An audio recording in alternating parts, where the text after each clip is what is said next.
Hi, everyone. Good morning, good afternoon, good evening, depending on where you're tuning in from. We're really excited to be live today in Seattle talking about our 2019 BI trends. My name's Annie Warman. I'm on the content marketing team at Tableau, and I'm here with Tracy Rogers. Hi, Tracy. Hi, guys. I'm Tracy Rogers. I'm on the product marketing team. And I am happy to introduce to you some of our community members that are going to be on act as guests on this Facebook Live. So I'm going to turn it over to Chantilly Jaggernaut to do a quick introduction, and let's hear from you, Chantilly. Hello, I'm Chantilly Jaggernaut. I'm a senior data analyst at Comcast based in Philadelphia, Pennsylvania. I'm also a Tableau public ambassador and the founder of Millennials in Data. Awesome. Next up, we've got Mark Bradburn. Hi, everybody. Mark Bradburn. I work for KeyBank in Cleveland, Ohio, where I'm a Tableau evangelist. I'm also the co-lead of the Cleveland Tableau user group and a social ambassador.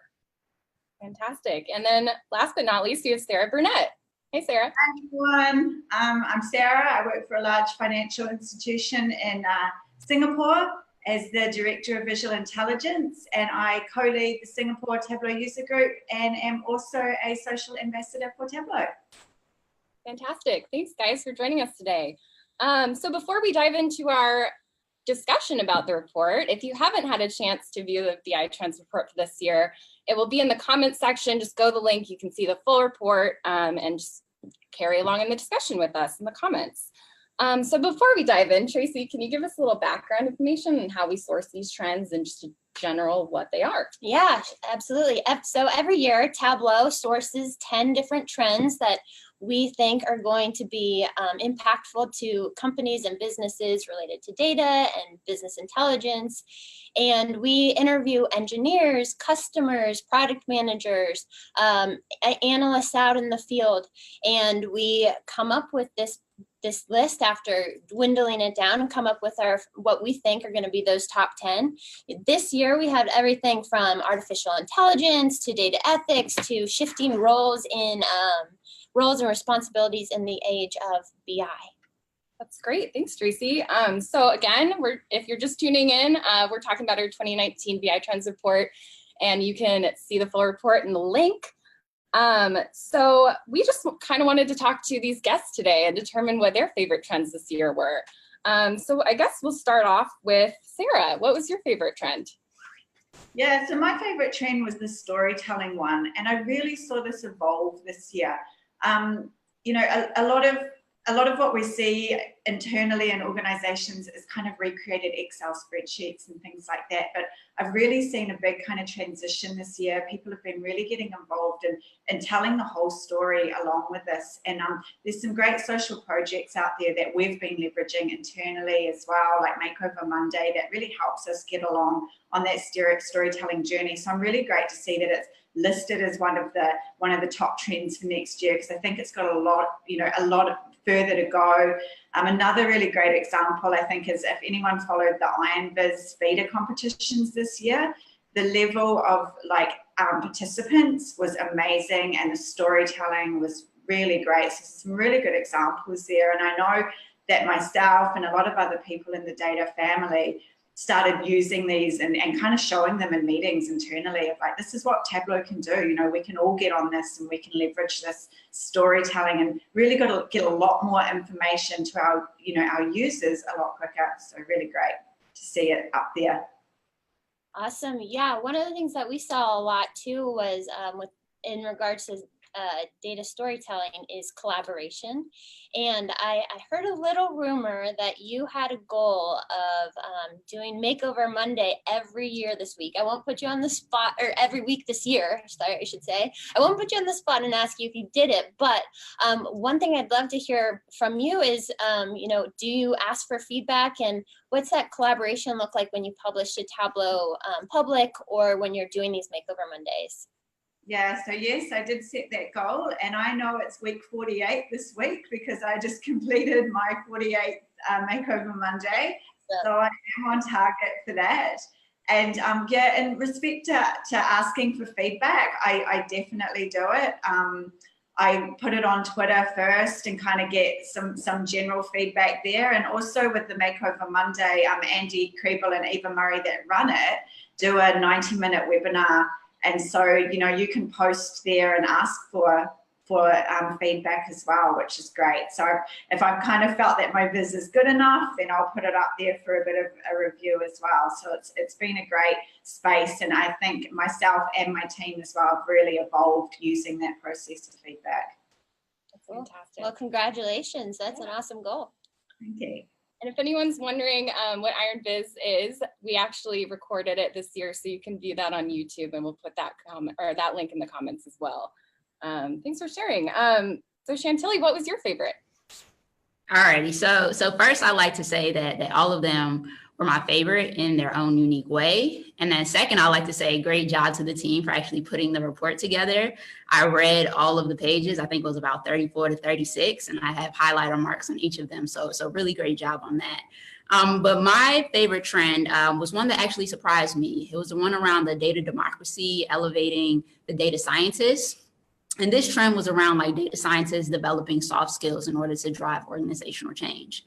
And the reason it surprised me is because we've been witnessing and hearing a lot about this data literacy trend and elevating and giving business professionals data literacy skills or data skills in general. But this is the complete opposite of that. But it totally makes sense, right? Why not develop the soft skills of the data scientists so that they can drive the organizational change? Like the report stated, instead of just handing over results, data scientists can now sit down with stakeholders and apply those results directly to the business. Yeah, that's awesome. Do you think that's being reflected in job descriptions and hiring trends as well? Oh, definitely. So for one, I actually work in talent acquisition here at Comcast. And two, I did do some research after I read that trend and started reading some of the job descriptions for data scientist roles. And I've noticed skills that you would usually see in business analyst roles. I've noticed them on the job descriptions for data analysts, like ability to communicate with key stakeholders, ability to understand the organization, ability to work in a collaborative work environment, things like that, that you previously might not have seen on the data scientist role, but now we're starting to see that. That's great. Thanks for sharing. So I guess last but not least, Mark. So for me, it was the code of ethics catches up with data. You hear a lot of stories about, call it data abuse or questionable data practices around people's personal information. Of course, you've got data leaks and things of that nature. So I think efforts like GDPR and EMEA are really important, and I'm glad to see those things are starting to happen. I hope the United States starts to catch up, because I think some of our data practices are sometimes questionable. But yeah, for me, and I've been in a lot of conversations about data ethics as well recently, so it's that one hit home for me. Totally. Do you see, whose responsibility do you see it is to start the conversation around data ethics? I think anybody who's got access to data has to have that conversation about data ethics. And if you see something where something is happening that's questionable, you've got to be the one to raise the red flag and kind of bring it to the forefront.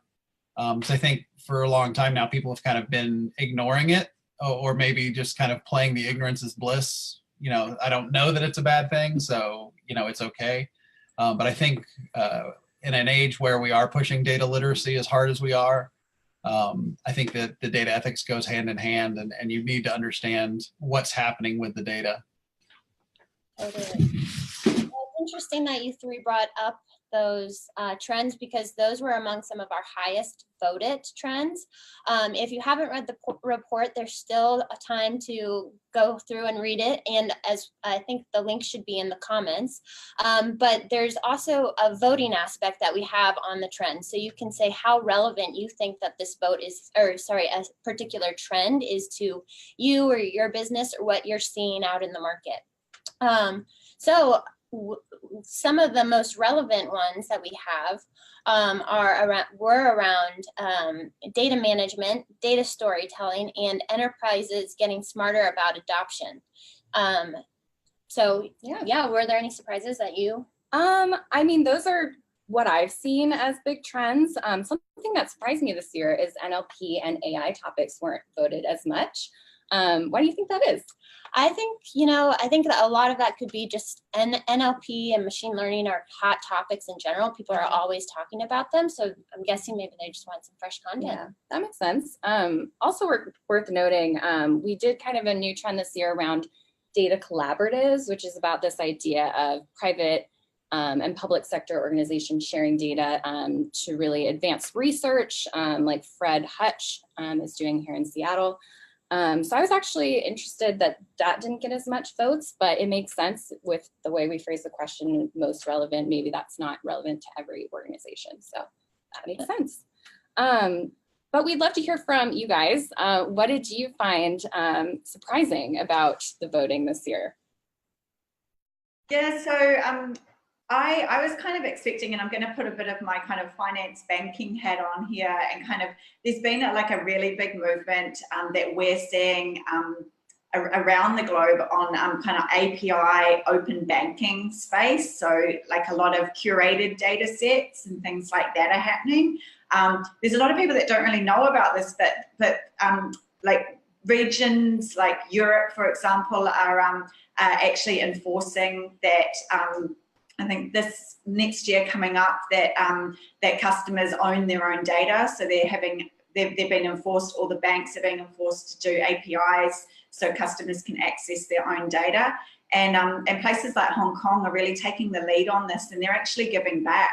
So the Hong Kong Monetary Authority have actually released like 50 data sets through open APIs that any of us can access. And I know you guys are kind of, and this is all can be through Python and stuff. And I guess with TabPy coming on board as well, like this is going to be really accessible. And I think it's going to change the way that both internal organizations and externally people access curated data sets. And one example that I think is amazing for like Hong Kong to give us is we now have kind of their view on currency rates live, and that's just an API that anyone can access, and that's really going to change the way we view and visualize data and the right data, right? So I think that's something that I think will be big next year.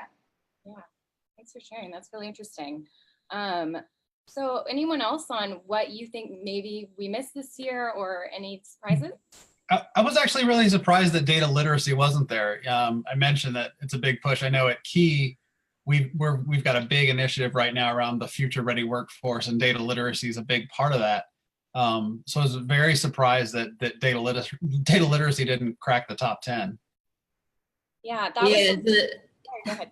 Oh, no, sorry. I was just going to say that Mark stole mine, but definitely, to reiterate what he said, we've seen this big push with organizations beginning to implement trainings to make sure that their business professionals have these data skills. So to not see it as a top trend was a little shocking, but I did notice that it was mentioned in a few of the trends. So I guess that kind of took the place of it. Yeah, I think it was kind of woven through the trends this year, but I definitely agree that that's something that's been coming up in a lot of conversations lately. So yeah, maybe we'll see some more content around that. But that does bring us to our next point, and which is the reason we're all here, is the 11th trend. You guys, we opened it up to the community to have a vote on what the 11th trend should be, and because we know that we miss things, and our community always keeps us honest. And so, Annie, what were those 4 trends? And you can still vote if you're into it. Yeah, voting's still open, even though we're announcing the trend today. That can change. So, and you can influence that. So if there's one that you like more, please feel free to vote. Go to that link. There's an 11th trend page. If you go to that page, you can just vote right there. It's really easy. But the ones we're voting on this year were crowdsourced data prep, democratization of location data, consumer product shaping users' BI expectations, and predictive analytics. Go ahead and put them in the comments and love them as we ask our guests, because we want to live stream and see what the hottest trend is. Yeah, so put it if there's anything on that list that you that you think we missed that we should maybe add next year, put that on there as well. So yeah, Chantilly, what did you vote for this year? So I voted for predictive analytics. Okay. Mark? For me, it was crowdsourced data prep based on all the things we're seeing internally and the amount of data that's coming at us. You know, the ability to prep your own data and then find insight from it seems like a no-brainer. Awesome. Finally, Sarah? I also voted for crowdsourced data prep. Yeah. All right, now the moment of So, truth. The all right. 11th trend is, drum roll please, predictive analytics. Yeah. The award goes to Chantilly. How did you know? I actually brought my Rocky trophy just for this. No, I would say that I voted for predictive analytics because I kind of see it going hand in hand with AI. I read an article not too long ago how Alibaba, their organization, basically made $25 billion in one day by combining predictive analytics with AI. So they were able to look at their customers' browsing history, purchase history, online activity, and constantly update the models, the predictive models using AI so that it could kind of work like a brain. They call it the e-commerce brain of shopping. And I think that day they surpassed like Amazon Prime's day by like 26 times, I want to say. That's what the article said. But that's why I voted for predictive analytics. Cool. So Mark and Sarah, were you really surprised it wasn't crowdsourced data prep?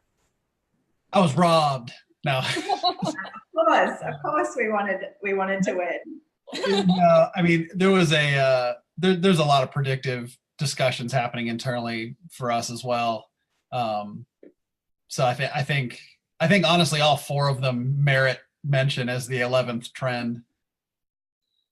So yeah, I mean, if you guys agree and you want crowdsourced data prep, you can vote that on the 11th trend page as well. Or if you agree with Chantilly that it's predictive analytics, we could make that even higher. So just vote what you think is the 11th trend this year. It's still open.